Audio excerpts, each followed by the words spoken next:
अपनी next bonding की theory देखेंगे, that is valence bond theory of coordination compounds. ठीक है, इसको सिर्फ और सिर्फ समझना है, इसमें कुछ भी याद नहीं करना। जैसे वर्नर वाली में तो फिर भी प्राइमरी सेकेंडरी का एक डिफरेंस हमें याद करना पड़ता है।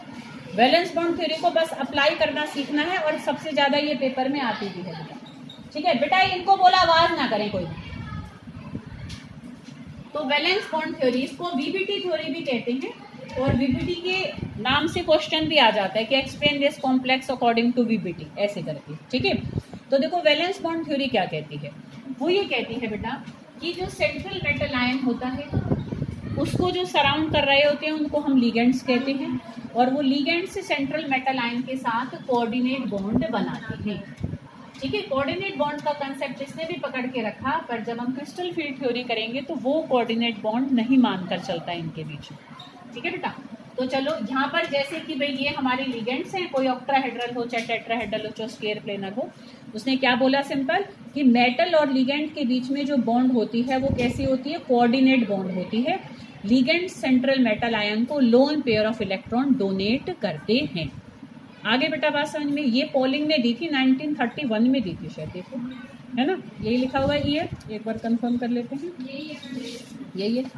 ठीक है, तो पोलिंग ने 1931 में हमें वैलेंस बॉन्ड थ्योरी दी थी। ठीक है, समझ में आई बेटा बात कि एक सेंट्रल मेटल आयन होता है, लिगेंड होता है, और उनके बीच में कोऑर्डिनेट बॉन्ड बनती है, और लिगेंड सेंट्रल मेटल आयन को लोन पेयर देते हैं। यहाँ तक क्लियर। अच्छा, अब उसने कहा कि जब वो लोन पेयर दे रहे होते हैं सेंट्रल मेटल आयन को, तो सेंट्रल मेटल आयन के पास खाली ऑर्बिटल होने चाहिए, क्योंकि एक लोन पेयर के लिए बिल्कुल खाली ऑर्बिटल होना चाहिए। Lone pair means 2 electron. ठीक है, अब 2 इलेक्ट्रॉन तो बिल्कुल खाली ऑर्बिटल में आएंगे, क्योंकि एक ऑर्बिटल में ज्यादा से ज्यादा 2 ही इलेक्ट्रॉन आ सकते हैं। तो metal should have so much vacant orbitals to accommodate those lone pair of electrons.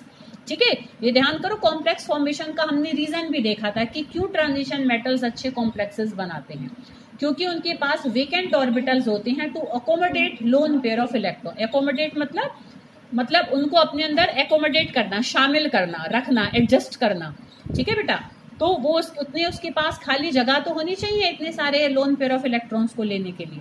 अच्छा, अब एक तो ये बात बोली कि उसने खाली ऑर्बिटल होने चाहिए, फिर क्या इसने एक बात और भी बोली कि कई बार क्या हो जाता है कि लोन पेयर ऑफ इलेक्ट्रॉन को अंदर लेने के लिए कई बार अंदर के ऐसे ऑर्बिटल्स, देखो जैसे एक एग्जांपल बनाऊं मैं यहाँ पर, देखो जैसे कि मैं मान लो हम यहाँ पर मैंगनीज को ड्रॉ करें। ठीक है, मैंगनीज का मैं देखो आउटर मोस्ट शेल का कॉन्फ़िगरेशन बना रही हूँ। जैसे ये मैंने बनाया इसका 3D, ठीक है, जो इसके वैलेंस शेल के हैं, ये मैंने बनाया इसका 4s, और ये मैंने बनाया इसका 4p।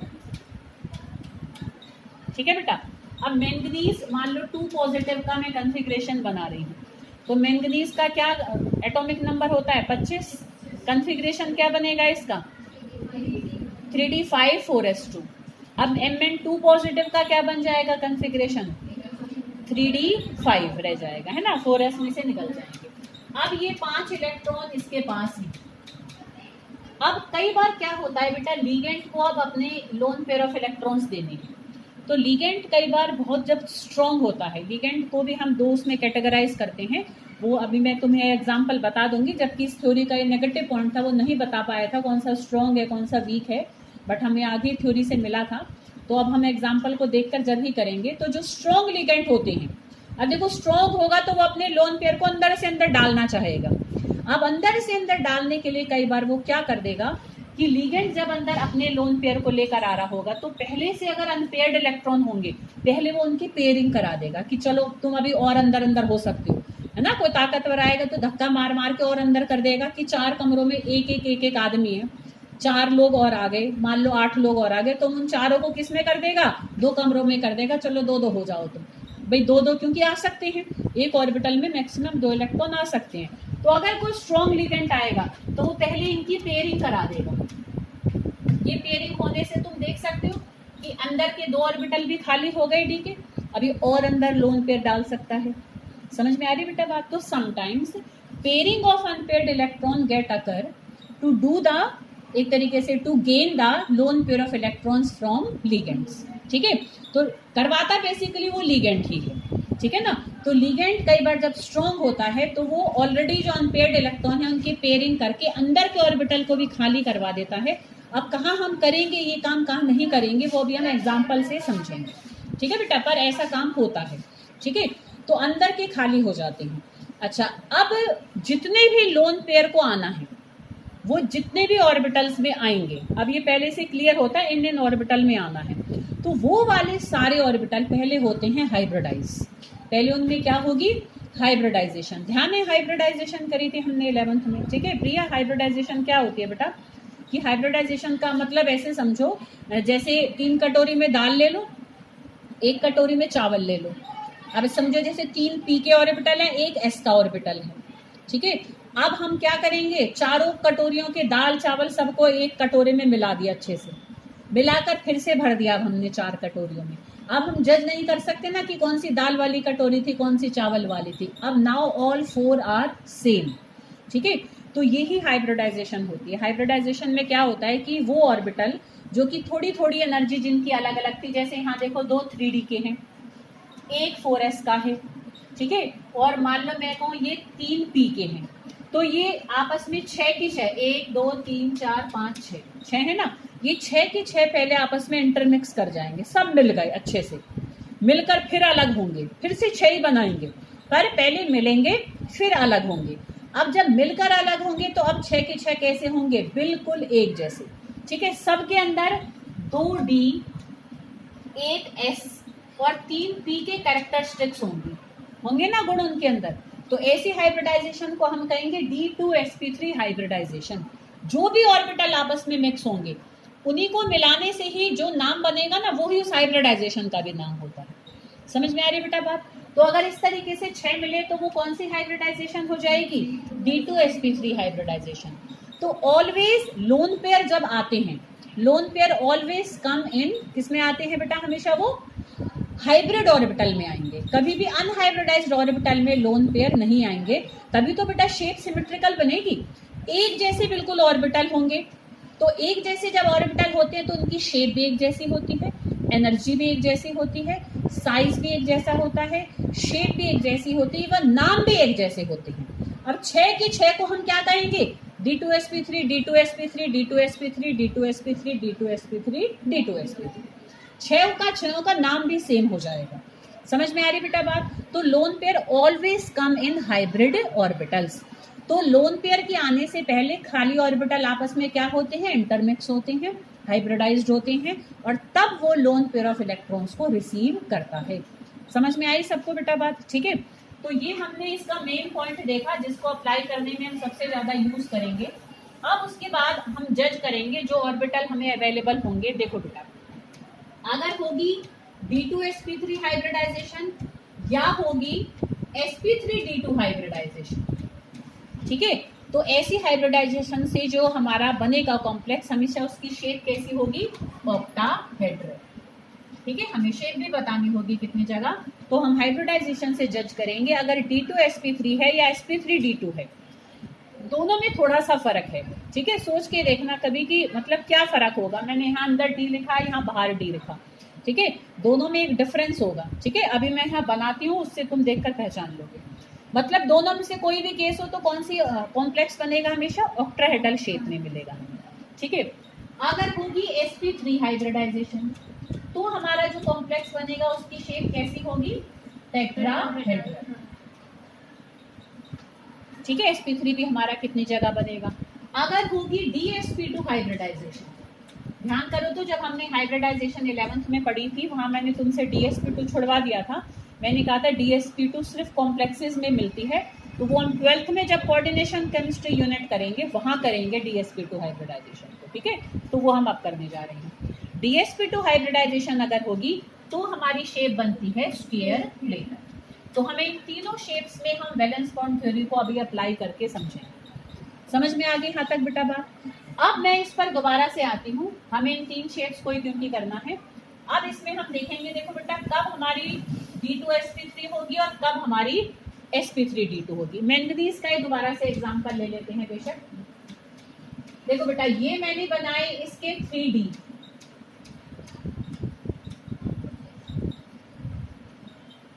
ये मैंने बनाया बेटा इसका 4s, फिर ये बनाया मैंने इसका 4p। अब जब फोर्थ शेल शुरू ही हो गया तो इसके पास तो अभी 4d भी खाली है, इसके पास तो 4f भी खाली है। भाई फोर्थ शेल तो स्टार्ट हो चुका है ना, तो इसका आउटर मोस्ट शेल तो यही है। वो अलग बात है कि डी के भी ऑर्बिटल हमारी बॉन्डिंग में पार्टिसिपेट करते हैं। जैसे जो वेरिएबल ऑक्सीडेशन स्टेट से क्यों शो करते हैं, उसका क्या रीज़न है, क्योंकि इनके ns और n-1d दोनों ही ऑर्बिटल के इलेक्ट्रॉन्स बॉन्डिंग में पार्टिसिपेट करते हैं। और वो क्यों करते हैं participate, due to small energy difference between them, क्योंकि इन दोनों के बीच में जो एनर्जी डिफरेंस है वो बहुत कम होता है। ऐसी प्रॉपर पूरी लाइन मैंने 1 नंबर में लिखी हुई है वेरिएबल ऑक्सीडेशन स्टेट, ठीक है। तो ये हमारी 3d है, ये 4s 4p। अब क्योंकि 4d भी शुरू हो चुका है तो इसके पास खाली तो ये भी है। अब मान लो मैंगनीज हमारे पास कौन सी ऑक्सीडेशन स्टेट में है, 2 पॉजिटिव में है, तो इसके पास 5 इलेक्ट्रॉन पहले से भरे हुए हैं, है ना 5। अब अगर इसके पास आएगा कोई स्ट्रॉन्ग लिगेंड तो वो क्या करा देगा, पेयरिंग। अब अगर वो पेयरिंग करा देगा तो ये अंदर हो जाएंगे और अंदर के 2d खाली हो जाएंगे। जब अंदर के 2d हमारे खाली हो जाएंगे तो इसमें देखो बेटा कौन सी हाइब्रिडाइजेशन होगी, D2sp3। जितने हमारे खाली होंगे ना वहीं से हम गिनना शुरू कर देंगे। जब तुम गिनो तो कोई नई कलाकारी नहीं करनी है। हाइब्रिडाइजेशन D2sp3, sp3d2, dsp2 या sp3 के अलावा कोई और नहीं आएगी जो एग्जाम्पल तुम्हें गिवन होगा। 5वीं कोई नहीं होगी, अपने आप से कोई नई क्रिएट नहीं करनी है। यहाँ पर कोई D4sp करके बना दो, वो एकदम रॉन्ग हो जाएगा। तुम अप्लाई करने में गलती कर रहे हो, अपनी गलती को ढूंढोगे। गलती ना ढूंढ पाओ तो तुक्का मार के, अगर तुक्का मारो तो इन चारों में से एक मारो। 5वीं कोई नई हाइब्रिडाइजेशन क्रिएट मत करना, वहां पर एकदम गलत हो जाएगा आंसर, ठीक है। उसमें क्वेश्चन इसके ऐसे आते हैं कि अगर तुम्हें क्वेश्चन क्लियर है ना, अगर ये थ्योरी क्लियर है, क्वेश्चन में आंसर छुपा रहता है। क्वेश्चन में बता चुका होता है कि ये आंसर, बस अब उसको तुम बना कर दिखा दो, कुछ नहीं करना होता, इतना सिंपल होता है, ठीक है। तो अभी मैं अप्लाई करूंगी, जब देखना तुम। तो अब अगर अंदर की 2d खाली है तो हो जाएगी D2sp3 हाइब्रिडाइजेशन। अब अगर मान लो लिगेंड आता V, वो पेयरिंग नहीं करा सकता। अब अगर वो पेयरिंग नहीं करा पाएगा तो ये हमारे ऐसे ही रहेंगे जैसे पहले थे,